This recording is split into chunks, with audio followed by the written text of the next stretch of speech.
All right. Good evening and good night, and welcome to the It's Your Perspective Talk Show. It is Wednesday, February 20th, 2019. My name is David, a.k.a. Kimba, a.k.a. Christian. Bingy Soup is still on special assignment. He will see us shortly. I just want to say real quick that we do have a telephone number, 340-201-9005. You can call us. You can text us on that number as well. Moving on here, we do have a website, streaming live from the VI.com. Go check out the website. Check out the our history, our contact information. What else we got going on here? Always got to give a quick shout out to our past guests. Thanks for being on the It's Your Perspective Talk Show. What else we got? We're streaming live through many places tonight. You can go to my personal page, David Christian. You can also go to Friends of It's Your Perspective Talk Show. You can also go to the Facebook page, It's Your Perspective Talk Show, and see the live stream there tonight, because we do have a special guest in the studio tonight. And let me bring her up on camera. There she is right there. Stacia. I wanted to always ask you, is that how you pronounce your first name? Is it Stacia or Stacia? Well, I respond to either or. Okay. It's officially pronounced Stacia. Stacia. Like the island. Okay, Stacia. Yes. Okay. She is Stacia Jung? Young. Young? Young. Yeah, okay. No O in there. Okay, I got it. The last name is spelled Jung. Okay. However, it's a soft J. It's a European pronunciation, so it's Young. Okay, great. So she is our guest tonight in studio here. She is the owner, veterinarian at Sugar Mill Veterinary Center right here on St Croix in the beautiful U.S. Virgin Islands.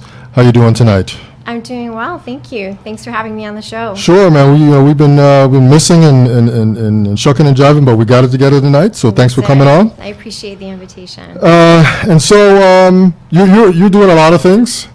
I do a whole lot of things. So where do you want to start? Wherever you like. Well, we can start with Sugar Mill Veterinary Center, since you just mentioned it. Okay, let's start there. That's my primary endeavor. It has been here on St. Croix for the past 14 years. Okay. I'm celebrating 14 years. This is my home. And I've been practicing veterinary medicine here all that time. Had my own business at Sugar Mill Veterinary Center right around the corner from you. Okay. In Princess. Okay. For the past 10 years. So we're celebrating a decade of business here on the island. Okay. And that's how I spend the majority of my time. Okay. Everybody thinks you live on a tropical island, you're out at the beach all the time, and that's not really the case. Most of us are actually, involved in some type of primary profession, so that we can support ourselves living here on this beautiful U.S. Virgin Islands, and that's what I do. So how did you get in? How did you get into wanting to be a veterinarian? Well, like many people that I meet and talk to on a regular basis, I have been passionate about animals and helping animals since I was a kid. Okay. And so what was your first pet? My first pet was a cat. Okay. Named Me Too. Me Too. Okay. Yes. Okay. A little stray kitten that my family and I found when visiting family friends in Rochester, New York. Okay. And I grew up in upstate New York, the real upstate New York, which is not Westchester. People that live in New York City think upstate New York is a train ride away. This is all the way, like 4 hours driving from New York City in the Adirondack Mountains. Okay. So we had a cat. We found a little kitten and brought her home. And that was my first cat. Okay. And I grew up with primarily cats. And then was a teenager, my stepdad had horses. So cats and horses. Okay. And I never had a dog of my own, oddly enough, until I was in veterinary school. Okay. And there was a long road to actually getting to veterinary school. From being a child that loved animals and wanted to be a vet to actually going to veterinary school. But what was the turning point there? I mean, you love your cat, but what inspired you to want to start saving animals that are in need? I think I've always by nature loved nature to begin with, and was always interested in reading about other animals, and had volunteered again from an early age with the local animal shelter in my hometown, Gloversville, New York. We had a humane society there, and as a kid, my dad helped me get a part-time job taking care of the cats. Okay. And I got a great sense of satisfaction just going in and spending a little time with a stray cat or a stray dog that didn't have a home, and making a difference for that particular pet on that given day. So that ended up translating into wanting to help, you know, on a larger level as a veterinarian, Okay. and helping people with their pets as well. Okay. Not just the animals. Okay. So then you went to school. I went to school for something completely different. Oh, really? Okay. Yeah, I was terrible at math and science, and I have a lot of kids that come to me now and do internships at Sugar Mill, or, you know, I'll meet people that are even in college, students here at UVI, and I'll say, oh, I really want to be a vet, you know, I want to come and do an internship with you, but I'm really terrible at math and science. That's fine. It's good. Yeah. If you come and you internship and you decide that this is the profession for you, you can do it. Okay. It took me getting over that, telling myself, I'm terrible at math and science, I hate math and science, and actually saying, I want to be a vet. In order to go to vet school, I've got to get good grades in math and science. Okay. So that's what I did. Okay. And I eventually got in, but I had taken a different path right out of high school.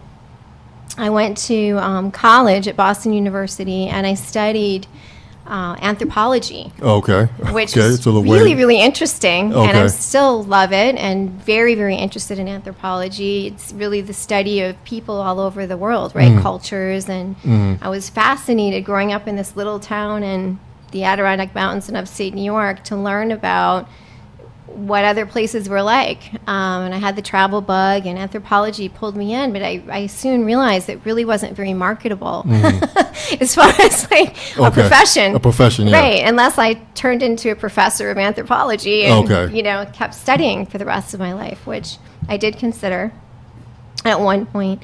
But I worked for several years, and I had eventually found myself back in an animal shelter in New York City, of all places, volunteering.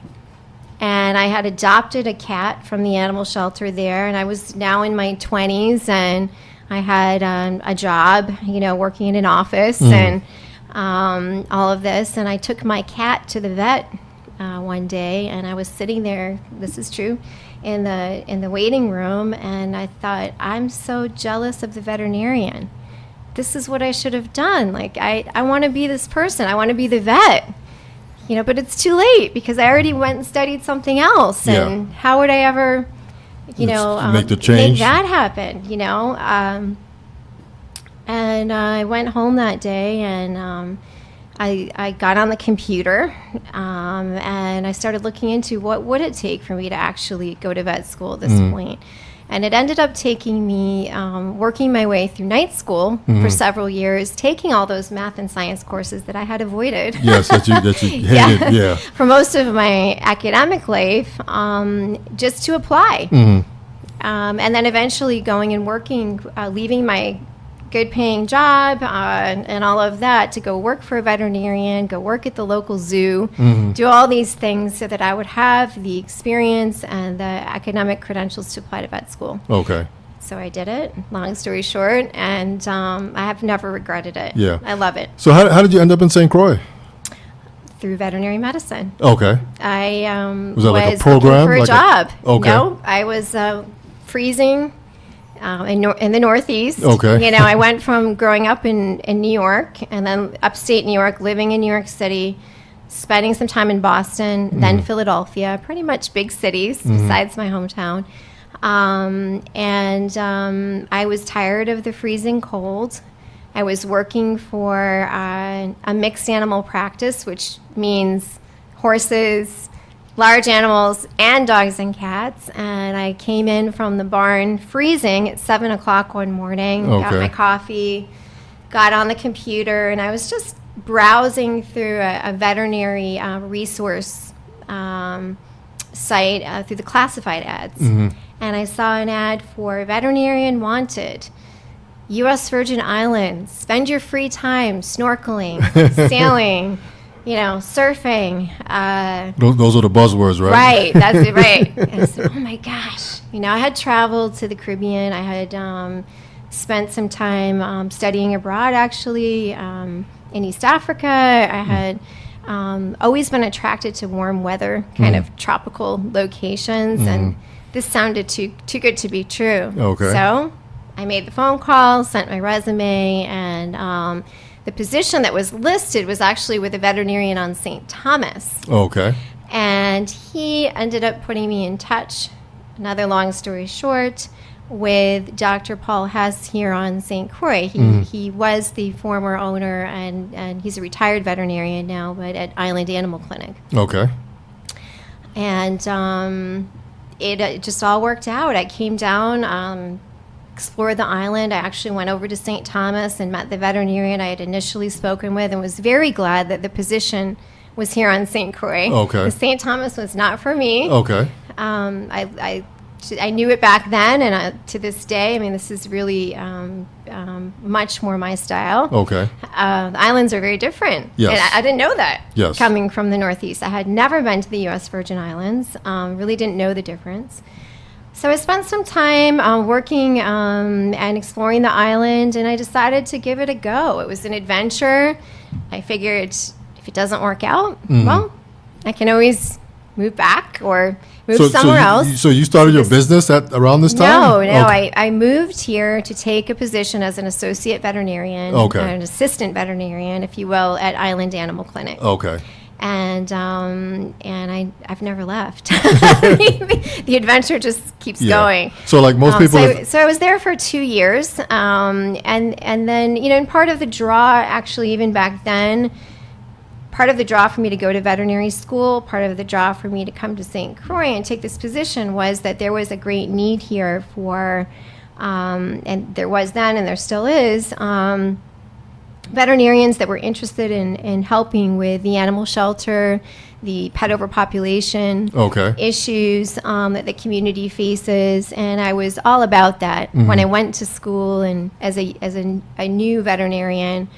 And I was fairly young in my career and new in my career when I moved here. And the animal shelter and Island Animal Clinic at that time worked closely together, and there was a great need for a veterinarian at the shelter. Okay. So I went from working at Island Animal Clinic for 2 years up to the old animal shelter, which unfortunately got destroyed in the hurricane, the building. Yes. I worked up there for a few years and then decided it was time for me to start my own practice. Okay. That there was more that I could share professionally with the community and continue at the same time helping the animals that were in need. Okay. Yeah. So let's get into like a little bit more specifics. Like maybe you have programs or there's some initiatives, those kind of things that your organization deals with. Well, we do. I mean, my private practice is a regular veterinary practice. We see mainly dogs and cats. I've had the occasional bird. Okay. Horse. Okay. I do some horses here and there. Oh, really? Okay. It's not my primary thing, but we occasionally I've had goats on leashes come into my office. So mixed animals, mostly dogs and cats. That are owned by people like you and I, pets. And it could be for a wellness exam. They might need their shots. They might need a dewormer. They might have fleas and ticks, or they might have had a serious injury, like an emergency, being hit by a car. Eaten poison. We do surgery. All kinds of surgery. Today I had an amazing surgery. I thought this dog had what I thought was a mass that needed to be removed, and it turned out to be a big hernia. And a hernia is when any part of the body wall tears. And what's supposed to be inside comes outside under the skin. Ooh. So what I thought would be a 30-minute surgery turned into a 3-hour surgery. Wow. And this was today? Yeah, this was today. This is this morning.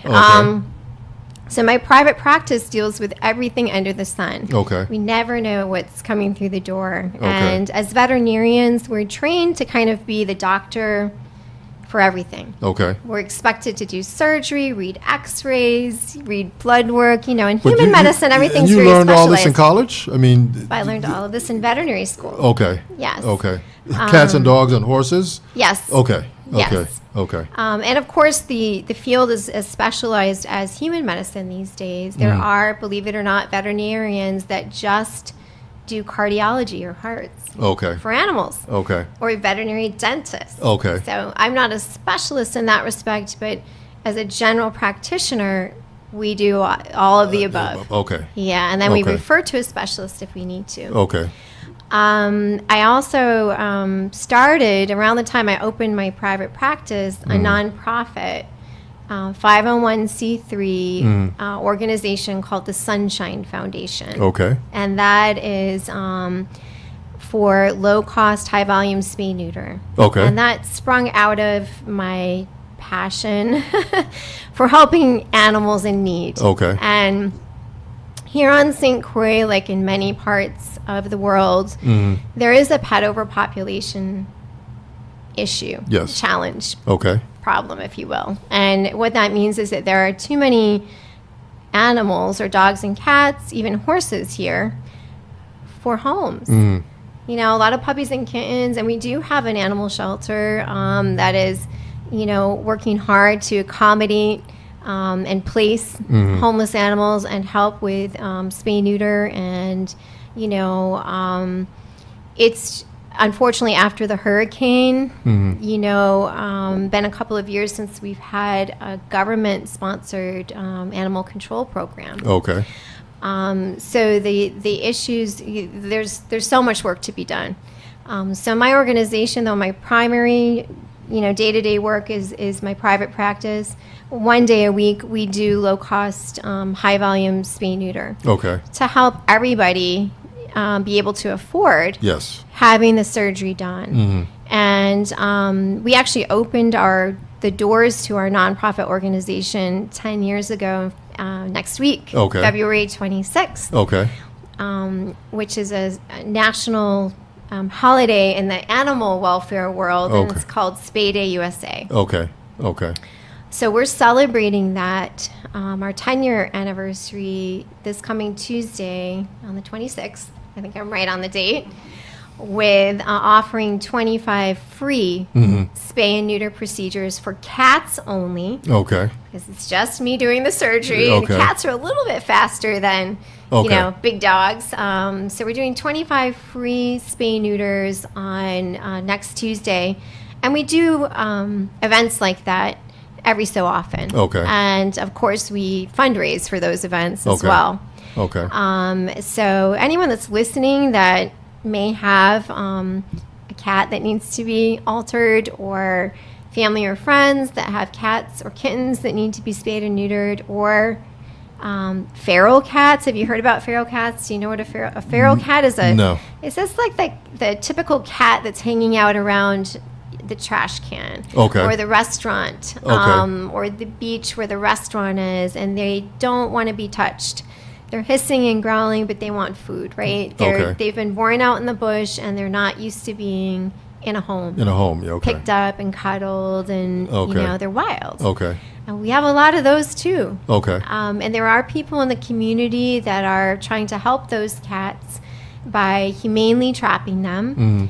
And we have programs to loan out traps to people that are doing that. And bringing them in for spay neuter. And putting a little notch in the ear, vaccinating them, making sure that they're healthy. It's one of our signature programs at the Sunshine Foundation, is our feral cat program. And we've helped many businesses and hotels in the community over the years get control of their stray cat populations.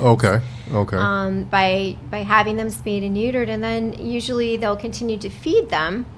But they're not reproducing and creating more kittens and cats, and you know, that are suffering and struggling out there. So we'll take those too. So if people are interested in that program, and next Tuesday making an appointment, they can either give us a call at 718-0002. And that's 340.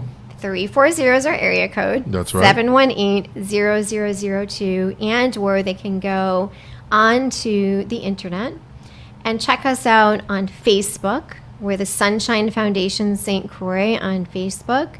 And we have a website. That's www.sunshine, Sunshine Foundation. Okay. STX.org. Okay. And I can say that again. Yes, you can. Yes. Would you like me to say it again now? Oh, you can. Later. But, the easiest way is to find us online, and you can actually even schedule an appointment for your cat online. You can also make a donation online. We are a 501c3, so any dollar amount is put to good use and is also a tax write-off. Yes. So please, if you don't have a cat, but you'd really like to help the cats and the stray animals and homeless animals on St. Croix, please consider making a donation. Okay. Because I volunteer my time. However, the supplies that we use, the surgical supplies, the suture, and all the medicines and things like that are very expensive. So we fundraise so that we can provide the service. Okay. And so you've been doing this particular function for the last 10 years? Yeah, I have. Okay. Along with my business. Okay. Yeah. Okay. Okay. Well, good. And I'm very proud of it. We've had an amazing group of volunteers and part-time staff members over the years, both at my private practice and at the nonprofit, who are very dedicated and are still at it. Against all the odds. Yeah. And, we all have our personal challenges as well. So, finding energy to do things like this, as you know.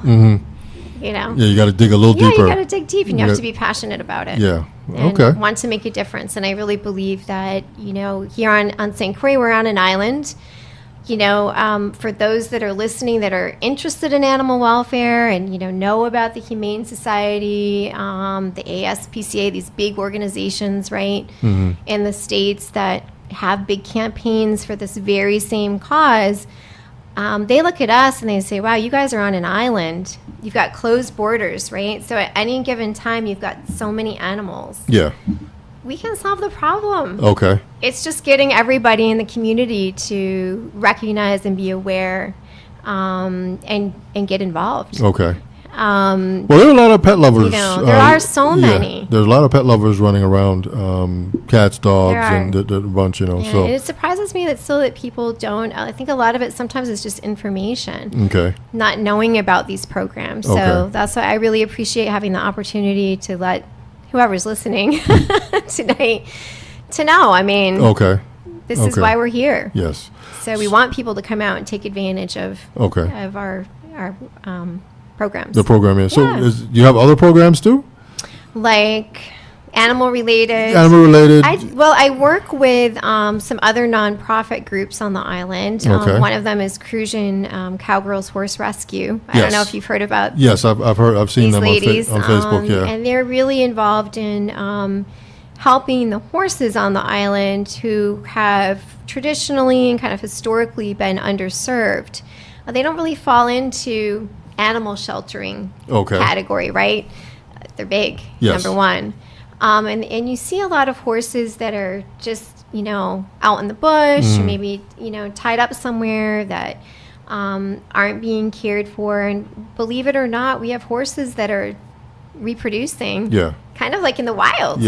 In certain parts of the island. And so Fruition Cowgirls is the first organization to date, as long as I've been here anyway, that's actually proactively gelding horses. And so Sunshine Foundation has been working with Fruition Cowgirls to start that program as well. And to kind of let a lot of these young guys that they want a big stallion, they want to be galloping around. Stallions are really hard to control. They're dangerous, man.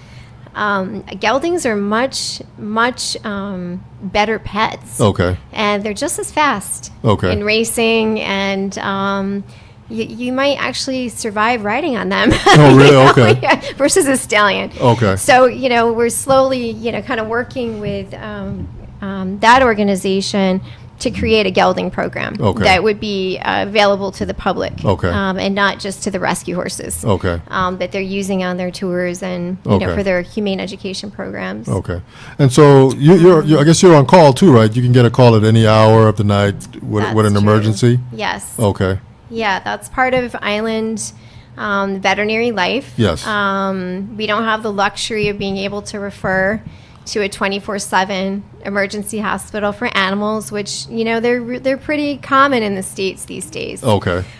You know, a hospital that's just there for emergencies, and all the mom and pop shops close down at 5, 6 o'clock and go home, and they just forward their calls to the emergency center. Okay. We don't have that luxury here. Okay. Do you get a lot of emergency calls? We do get quite a few emergency calls. Okay. And sometimes they truly are emergencies. Okay. Sometimes they're not. Okay. And that's why at Sugar Mill Veterinary Center, you know, my private practice, we're really trying to kind of launch this whole idea of prevention is the best medicine. And it's something I've been saying for years. Okay. And I say it every day, and it's so true. A lot of what people call in for emergencies on an emergency basis for are things that can be prevented. Okay. And prevented by... Can you give an example? Yeah, like I can't tell you how many times I've gotten a call at midnight on a Saturday night. I've got a puppy who is not eating well. The puppy it was fine, and now all of a sudden it's acting really lethargic, and it's got a horrible vomiting and diarrhea. And I'm afraid it's going to die. And I'd say, well, like, how long have you had the puppy? I've had it for, like, I don't know, 3-4 months. Has it ever been to the vet before? No. Had any shots? No. Had a worm out? No. Does it have fleas and ticks? It's had some fleas and ticks. So I'm thinking, okay, well, could be one of 3 top things that are preventable. 1, this could be intestinal parasites or worms. Hookworms and roundworms and tapeworms affect puppies and kittens. Like every puppy and kitten almost that I've ever examined has them. Okay. Before, you know, when they're young and they've just been adopted or rescued or taken into a home and they need a worm out. They can cause really bad anemia or low red blood cells to the point where the pet can pass away. Okay. And it's a super easy thing to diagnose with a visit to the vet and to treat. Okay. And then to prevent with a monthly tablet. Okay. Second thing I might think about would be this puppy might have parvovirus. Parvo. Parvo, okay. Have you heard about? And you don't have dogs, David. I don't have any. Yeah. So I must be boring the heck out of you tonight. No. I actually had a dog when we were growing up here as young kids. Me and my brothers had a dog. Yeah. But as an adult, no. Okay. I just haven't. Well, pretty much most people on an island that I speak to that come to me with a puppy, this is something that affects dogs only, not cats, have heard of the parvo virus. Okay. Parvo. Okay. It's a virus that is very contagious between dogs. It attacks the intestinal tract, and it can be deadly, especially in puppies. And they can be like running around, playing, eating, great, and then 2 hours later, flat out. Really bad vomiting and diarrhea, really lethargic, and they can die from it. It's completely preventable with a puppy shot, a vaccine. Excuse me, and it's one of the things that we routinely vaccinate puppies for to protect them from. Yes. So these are 2 things that we would go over with people when they come in with a new puppy for their first time visit to the vet. Okay. The third thing I might think about would be fleas and ticks, because we have lots of parasites here year round. We're in the tropics. Yes. They love warm weather. Warm weather, like yeah. Mosquitoes and all the bugs. And fleas jump on pets and they suck blood. I mean, I don't have a very glamorous profession, like really. Yeah. I mean, to me, it's glamorous because I love it, and I can't think of anything more exciting than working with animals every day at the same time. It's medicine. Yes. So we're talking about things that are a little queasy for a lot of people. Blood and guts and, some unpleasant things. But fleas suck blood. That's what they do. And they can also cause anemia or low red blood cell count to the point where a little puppy or a little kitten that's had a lot of fleas can be so weak just from that they can pass away. And again, this is preventable. Yes. So those are like three things that come to mind when you say like what's I get calls like that all the time, and it's sad because sometimes it turns out to be those very things and the pets don't make it. And also people are afraid, maybe they think like, well, if I go to the vet with my puppy, it's going to be expensive. Mm-hmm. Well, let me tell you, calling me out in the middle of the night on Saturday at midnight, that's a lot more expensive. Yeah. Yeah. I'll tell you right now. Yeah. So because I have to get out of my bed and drive all the way into my office in the dark at the night, call in a staff member, pay them to come in, and then do all these things that we would do anyway in a basic appointment at a much cheaper cost. Yeah. So prevention. It's not also for your pet's health, it's also for your pocketbook. Yes. And, and most people that have puppies and kittens or dogs and cats and horses, they love their pet. They don't want something bad to happen to them. And it's just like us. It's the same thing. We need to take care of ourselves. We have to brush our teeth or what will happen. Right? And we think like, what? You're going to brush your dog's teeth? Well, some people do. Yeah. Yeah. Now that dogs are living 15 years and they're part of the family, because otherwise they're going to have to come in and have their teeth pulled out. Okay. Yeah. There's a lot of bacteria in the mouth. Yeah. And so if someone gave me a dog, a puppy that's, let's say, 3 months old, then I could, or I should, bring it to you and get on this preventive maintenance plan. Yes, you should bring the pet to me and or another veterinarian for a checkup for sure. And we do have another program I should mention at Sugar Mill Veterinary Center that makes it super easy and affordable for you to do that. It's the $1 exam. Okay. $1. That's it. For you to bring in your dog or cat, a new pet, for existing clients that get a new pet that I've never examined before, we'll see you and give you a regular, we call it the nose to tail exam. Okay. We'll give your pet a nose to tail exam for $1. And that keeps that initial cost of the exam is usually, most veterinarians are charging between $45 to $48. Okay. So you're saving a whole bunch of money, and it gets you the opportunity to come in, establish a relationship with me and my team at Sugar Mill Vet Center, and to find out what your pet may need and what we recommend, and then what the costs are for those things. Okay. So you know before you are spending the money. Yeah. But it gives us the opportunity to educate everybody about the health of their pet at that point in time, as well as what the basics are that they do need. Okay. And we see patients, not just puppies and kittens for the $1 exam. It could be your 10-year-old dog that's never been to the vet or hasn't been to the vet in 5 years and now has a lump. Or a skin issue or an eye issue or a tooth issue, whatever. You want to come and meet me at Sugar Mill and find out what's going on.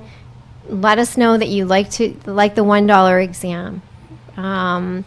That's been really successful. Okay. It's really helped to bring people in the door that might otherwise not bring their pet to the vet. Not come, They would wait until there's an emergency. And that's what we really don't want to encourage. Okay. We want to encourage you to prevent emergencies by coming in. It's $1. Yes. We'll give you the information. We'll even give you information to take home and read. We love handing out information. Okay. We love sharing information about how you can take care of your pet and how we can help you do that so that your pet stays healthy and you don't have emergencies. Because I do not like getting emergency calls. I know. I could imagine. And they're scary. Yeah. I mean, it's sad. A lot of times it really is an emergency, and sometimes we can help and save a life, and sometimes it's too late. It's unfortunate. Yeah. So you're not scared of any animals in general. Well. So how is that first encounter? With a dog, that's barking a lot. Or do you have that? They see you and you have this calmness, and they get calm. I think it's different for every animal. Okay. And certainly it depends on how socialized the pet is. Cats and dogs, to begin with, are very, very different. Okay. Most cats are creatures of habit. They hate traveling. They sometimes don't even like the people they live with, or other cats in the household. They're very independent by nature, and it's very stressful for cats to travel in to see the vet. Okay. So that's something I'm really proud of. I've always been a cat person, and we are actually certified at our hospital here as a cat-friendly practice. Oh, okay. Through this fancy American Association of Feline Cat Practitioners. I had to go through several levels of certification in order to achieve that. And we earned that because we have protocols and programs in place, and our facility is designed to keep the stress level down. When cats come in for a visit, our team is trained to treat them like cats. Not like dogs. Dogs are usually much more social. They're excited to be out of the house. They like to ride in the car. Okay. They come into the vet practice and they're like, wow, there's other dogs here. Wow, there's other people. Okay. Oh my God, there's treats. This is all about me. I'm getting attention. I'm getting pet. I'm getting, and then rarely there are dogs that are not used to being out. They've spent their whole life in the yard. Maybe they're not used to strangers. They're not used to other people. They only know the people they live with, and they're terrified. Yeah. And those are the dogs that I walk into the room and they're lunging and growling and, I'm going to eat you. Yeah. And then I usually back out of the room and determine with the client or the pet owner, okay, we're going to need to approach this either with some type of humane restraint, like a muzzle, a soft muzzle, so that the dog can't bite. And we're all trained to restrain animals safely. Okay. So that, we don't get bitten, the owner doesn't get bitten, and the animal is not completely stressed out. Okay. If that's not possible, and occasionally that's the case, sometimes animals do need a little bit of sedation. And certainly if they're hurting, if they're very painful and they're aggressive because they're scared and then they're painful and I'm going to be trying to touch them where they're painful, we oftentimes say, okay, we're going to have to give a little bit of sedation because that way it'll be less painful. Yeah. Also, when I try to move the leg that's injured or put my hands on the pet, and it's safer for us as well. Okay. So, yeah, I can generally tell, I think I've been doing this long enough, 14 years here, and a little bit longer before I moved here. I can read energy pretty well. Okay. And that translates to human energy too. Okay. Because if you think about it, when you're working with animals that don't speak your language, a lot of times you're learning to read the language of energy. Yes. Are you ready to bite me? Are you going to let me, are you being friendly? Or, so I've really tuned into that over time, and that helps me to measure how I'm going to approach each patient. Okay. Yeah. Okay. And sometimes the clients too.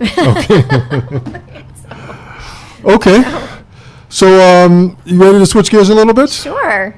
Okay. So what we're going to do is we're going to talk, I know that you also are into physical fitness. That's for true. Okay, so tell us a little bit about that. So you do you're at your 9 to 5, and then I guess in the evenings you're into the physical fitness sort of thing. Yeah, I've been into dance for a long time. Okay, and I have been very involved with Caribbean Dance Company. I don't know if you're familiar. Are you familiar with Caribbean Dance Company? Caribbean. Why does that sound familiar? They're on Church Street in Christiansted, and they've been around forever. Monty Thompson. Yeah, that sounds familiar. It sounds familiar. Okay. Well, they're like one of the old school dance companies on St Croix. Okay. And they've been around since the 70s, and they used to tour, and they've got a really nice open-air studio in Christiansted, and they offer classes to adults as well as kids. And I used to dance for fun. Okay. And as a kid. What kind of dancing? ballet, tap, jazz, you name it. And I was looking for a movement, fitness, dance-oriented class, and found Caribbean Dance Company 5 or 6 years ago and got really involved dancing, performing with them in their annual shows here on island. And from that, became interested in yoga, started taking yoga classes, and then I went away and became certified in a certain type of fitness that combines dance, yoga, and Pilates, and it's called bar fitness. Bar fitness. Bar, B-A-R-R-E. Okay. Yeah. Not tending bar. B-A-R. I get a lot of people that say, oh, bar class. You mean like bartending class? Okay. No. It's a workout class. It's a workout class. Yeah, and we use ballet bars. Okay. And I've been teaching the class. I started at Caribbean Dance Company 4 years ago. I can't believe it's been 4 years. And I've been teaching the past 2 years at the Courtyard in Christiansted. It's across from Government House. Yes. And they've got a nice, again, another beautiful open air studio there. And it's twice a week. Okay. And it's pretty hardcore. Okay. Yeah. I'm always really proud of myself, and I take it as a compliment when I have people in their 20s say, like, wow, you really whipped me. Oh, really? Okay. Like, it's a challenging workout. I have a lot of guys that take the class. Okay. As well. It's not just for ladies. You think ballet bar, ballet. Yeah.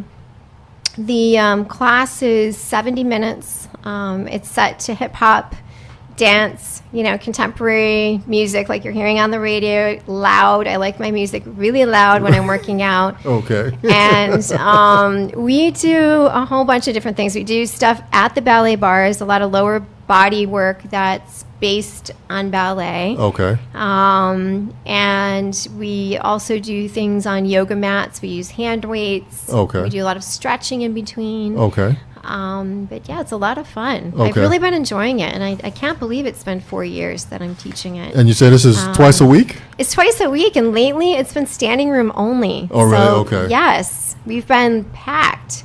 I've got a lot of people that have been taking the class. Since I started it 4 years ago, I went away and did a teacher training so that I could be certified to teach a class like this. Okay. It's a really good all-body workout. Okay. You're looking scared. So, okay. No. You're invited. I'm teaching tomorrow night. Oh, really? Okay. Yeah. Okay. You could be my guest at the bar. Okay. At the bar, right? Yeah. I like how you use those words. At the Courtyard. Yes.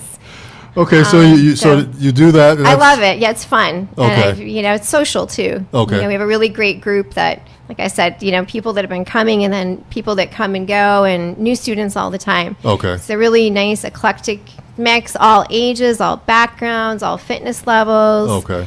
We've got a nice core group of guys that are coming now, which is amazing. Okay. I did a Facebook post recently saying, it was a picture of a big group of us with 4 guys at the front of the ballet bars, and real men take bar class. Okay. It was fun. Yeah, I think I saw that. I think I saw that. Yeah, so guys, please, don't be afraid of bar class. Okay. Okay. It's a lot of fun. So you'd be surprised. So you were dancing from young too? Yes. Okay. Yeah. So even before you got into what you do now? I took dance class as a kid. Okay. All through high school, and then a little bit in college. I kept up with it. Okay. And started getting more interested in getting back into it. Okay. Once I had. So I would imagine that doing that after working all day probably is a way for you to de-stress yourself. It is. I guess it is an absolutely a healthy way to de-stress. Okay. Yeah, and there are many times, and that's another thing. People say, "Oh, I don't have time to exercise," and I get it. Mm-hmm. I'm dragging myself to teach class twice a week. Okay. I always feel so much better afterwards. Yeah. Okay. Okay. And I usually take a moment at the end of the class to, when we've cooled down and we're breathing, and as I said, we do stretching throughout the class. To find gratitude and ask the students, take a moment to ground yourself and find gratitude. Thank yourself for making time for you, because this is all part of health for me. Mm-hmm. My passion is helping you with your pets, number one, professionally, but that translates into my personal life as well. I'm, into health and fitness and wellness. Yes.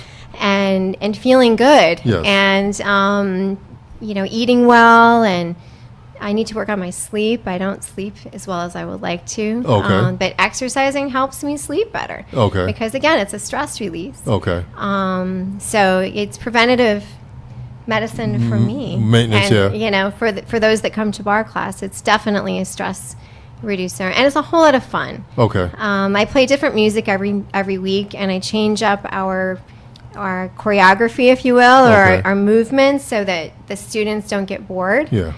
Once the music starts pumping, you start moving, and you forget about it, and before you know it, that class is over, and 9 out of 10 times people want to come back. They want to come back, okay. Yeah. So you're the DJ too? I'm the DJ Me too. Okay, so you that's can follow me on Spotify. all my playlists are public. Oh, really? Okay. Yeah. Okay. It's just Stacia Jung, Jung, on Spotify. Okay.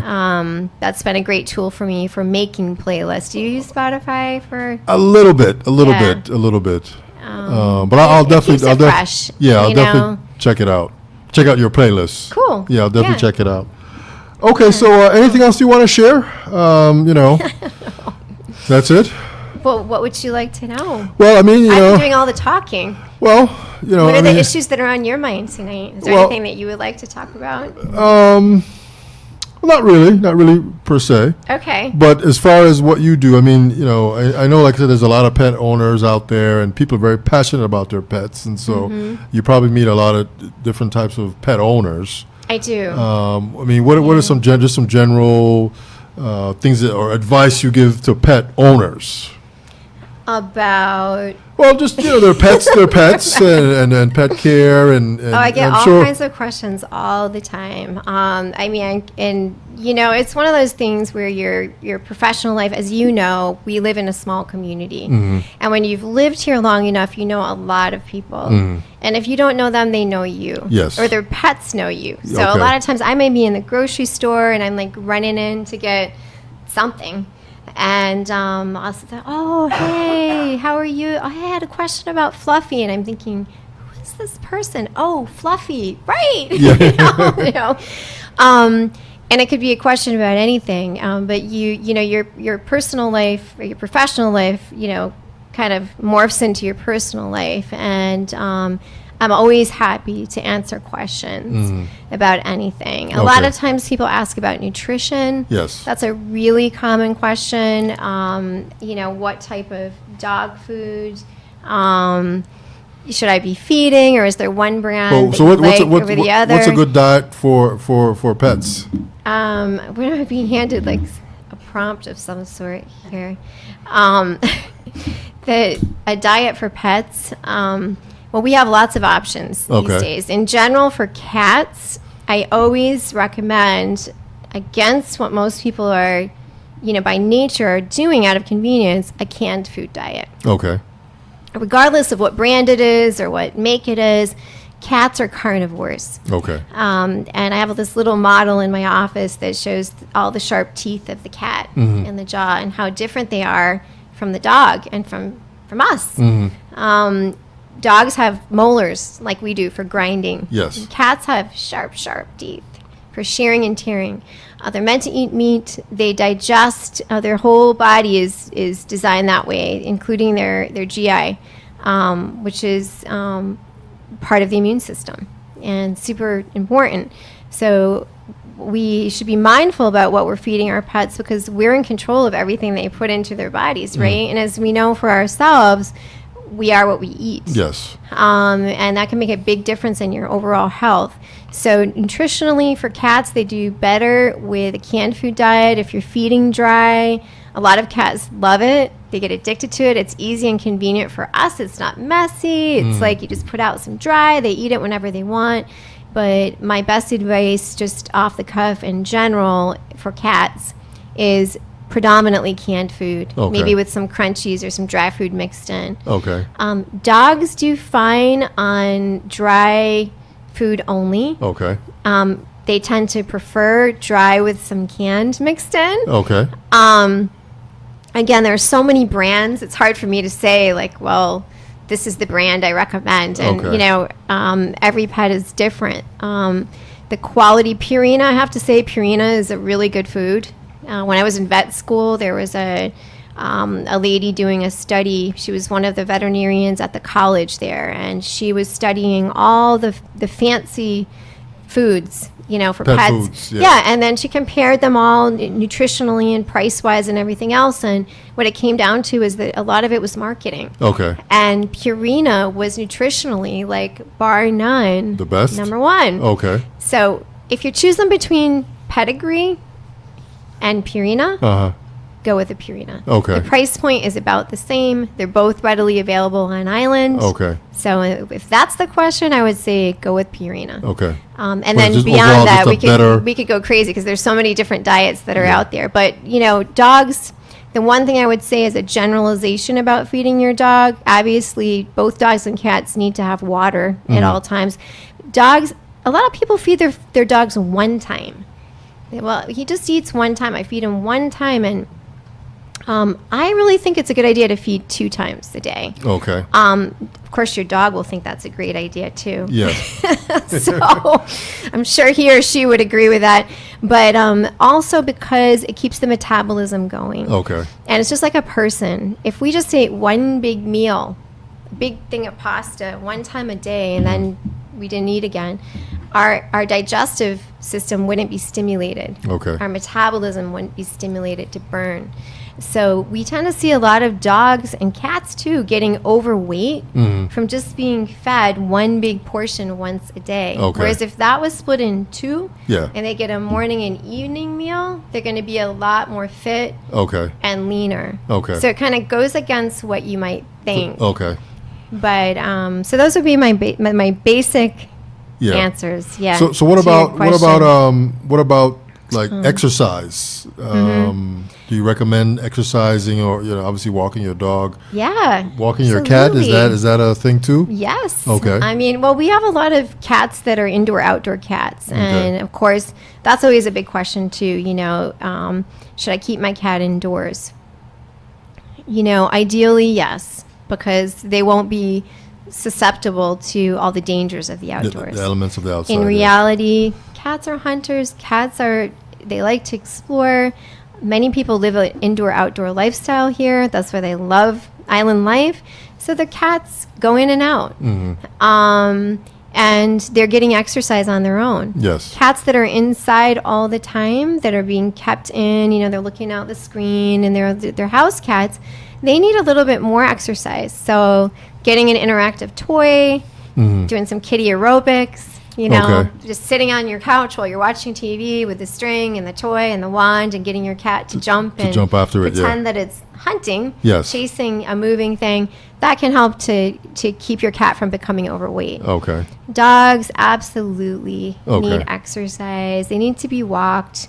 If they have a fenced-in yard and they're active and they're running around, that's great. Try to play ball with them. It's important for puppies, especially. I had a crazy puppy come in yesterday for an exam, and it was a family with a young daughter, and the dog was a pit bull mix, and he's probably weighing in at about 45 pounds now at 5.5 months, and the dog was, the little girl was not as tall as the dog even at this point, and the dog was and that's her pet, and jumping and and I said, gosh, you guys need to like exercise this dog, because he's so full of steam and energy, and he's just a puppy. He just wants to play and jump and bite and he's chew 45 and dig pounds and, at 5 months old, so that's a big dog. He's a big dog. He's going to be even bigger. Yeah. And he's out of control. And this is the little girl's pet? Yes. This is her pet. pet. And she's trying to hold on to the leash. Yeah. And, she was getting all wound up in the leash. Yeah. And the dog was jumping on me and jumping on them. And that was my number one prescription, basically, for them was you've got to a busy dog is a good dog. Yeah. You've got to exercise your dog, especially puppies. Okay. You certainly don't want to force an older dog that's having issues, with arthritis, because that's, dogs are living longer now. Cats too. Okay. My own dog is turning 18. Okay. In April. Okay. And that's like a person that's 110 years old. Oh, really? Physically. Okay. I was just getting They age a lot faster than we do. Okay.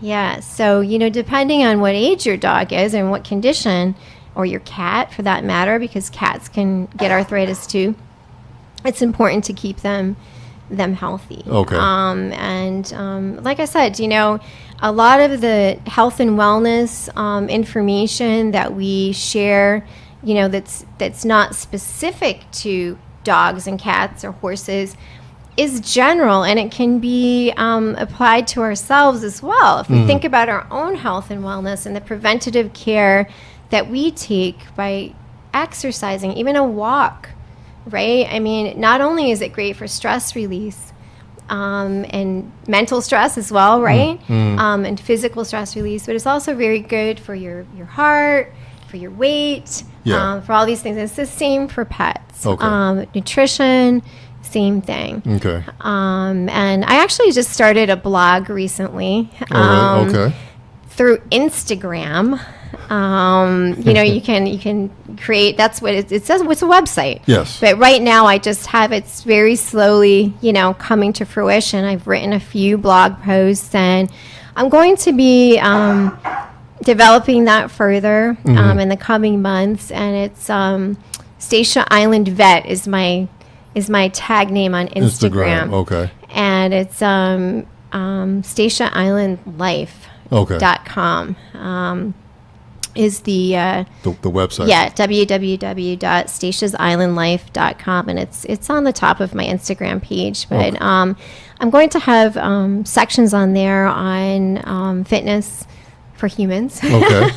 And recipes, healthy recipes, because I love to cook too. Okay. Yeah, okay. that's another thing I love about St Croix and living here is the abundance of the local produce and things. Yeah, and to cook with, that's been a passion and kind of a hobby of mine for years, is creating healthy meals from the farm stand produce. Yeah, going to the market on Saturday morning and whatever I find, creating something good from it. And so I'm going to be putting some recipes for pets as well, and some wellness and health information on my blog that stems from my experiences day to day as a veterinarian here in the community. Okay.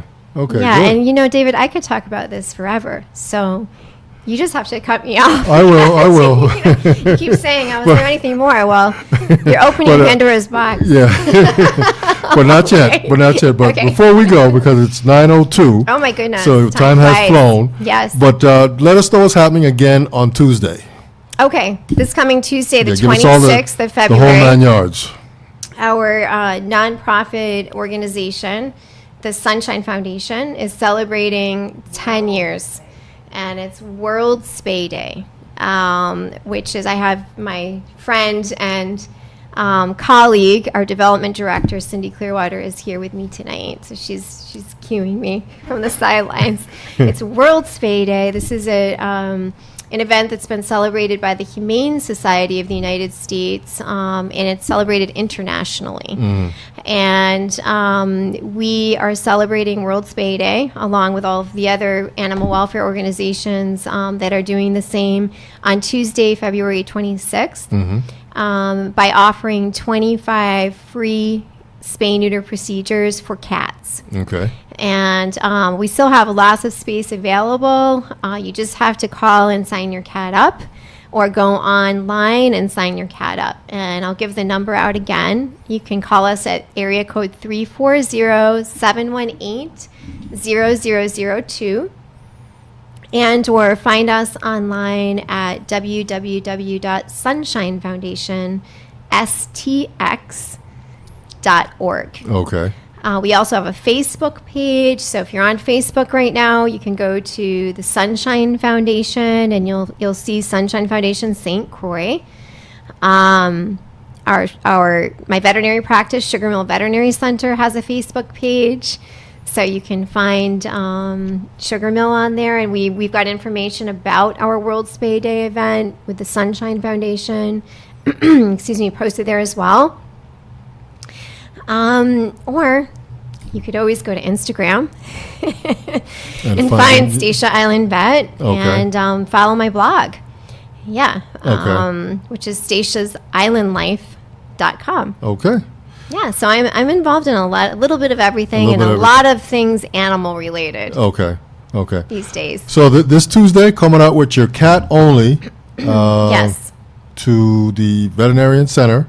Yes, we will be performing the spay neuter at Sugar Mill Vet Center, which is in Princess, and that's kind of right behind Gas City. Yes. I mean, Gas City seems to be the landmark these days. You know, we don't go by road signs and street addresses on St. Croix. We go by landmarks. So we're you turn at Gas City, and we're kind of across from the old Manor School. Yes, I know exactly where it is. Yeah, so there's a big sign there. Drive up. For you stateside folks, you're going to make the right, and that's going to be Sugar Mill Avenue.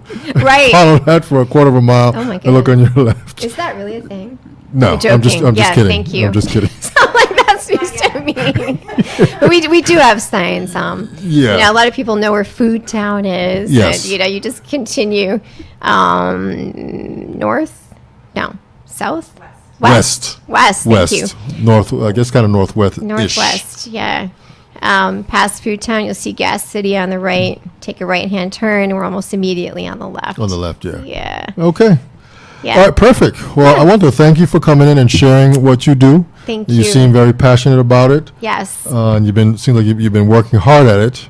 I have indeed. And I guess all the other things that you've been doing too, which is the fitness. Bar fitness class at the Courtyard. Yes, and that's Monday and Thursday. Monday and Thursday, okay. 6:30 p.m. Okay. And that's doing well, and it's doing really well. And for those that are interested in that, it's $15 a class drop-in. Okay.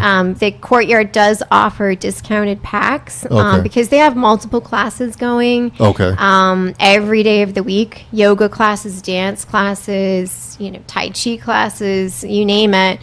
So when you buy like a 5-pack of classes, you get a discount. Okay. So it takes the price per class down a couple notches, and you can use those at any class. Okay. Not just my class. Okay. So you can buy a 5 or a 10 pack. And they have a great juice bar there. I mean, I really have to give them a shout out because I think they're an amazing place. And we're really fortunate to have a place like that in Christiansted. Okay.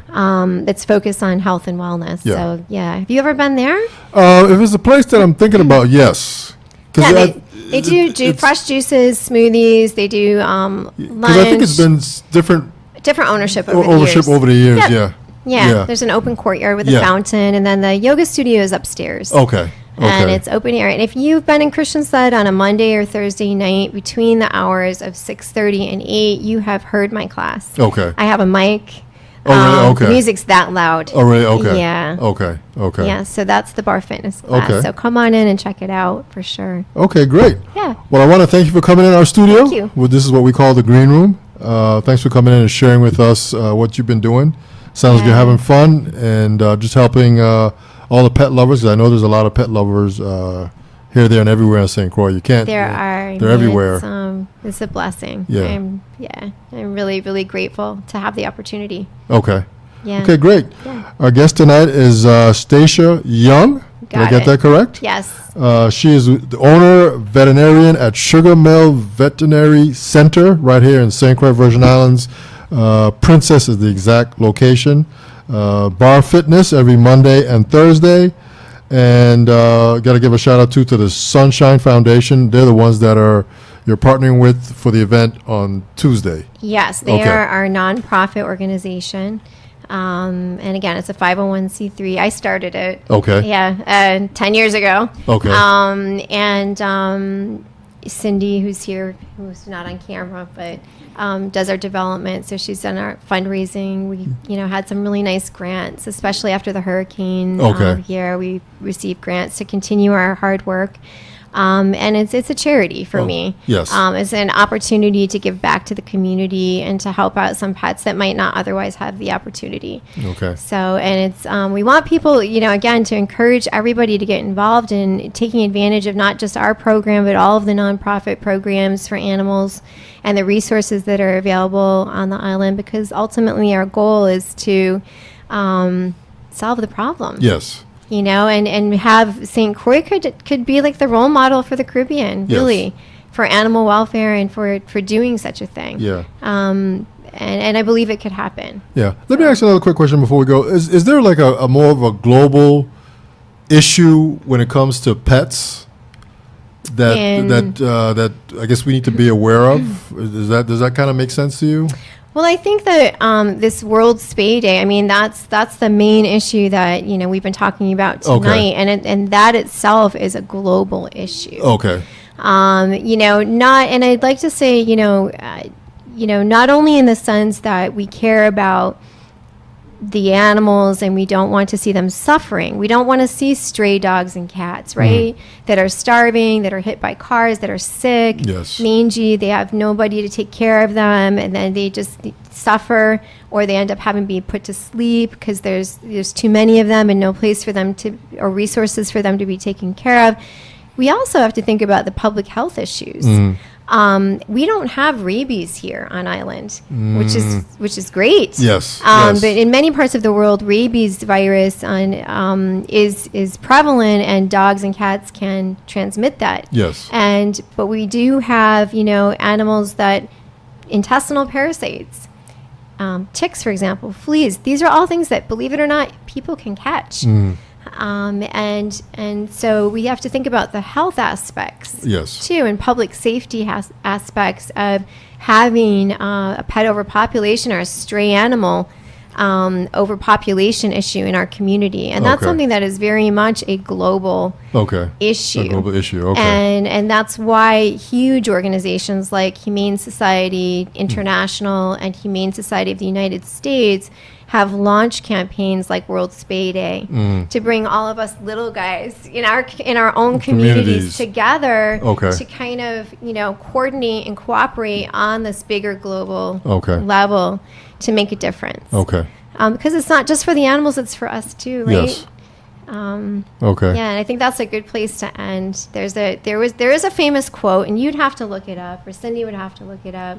A Gandhi quote. And Gandhi is all about peace, and it speaks to the effect that you can measure kind of like the kindness of a community by the way the community treats its pets, and its animals.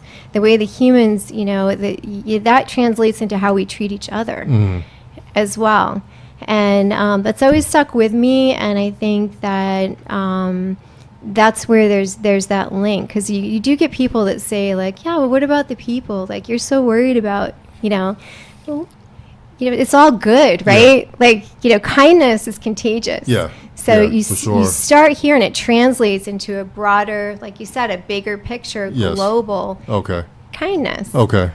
That's what I'm all about. Okay. We're going to leave it at that. Once again, I want to thank you so much for coming in and checking us out here. I want to say real quick that this is the It's Your Perspective talk show every Tuesday, Wednesday, Thursday, 8 p.m. until.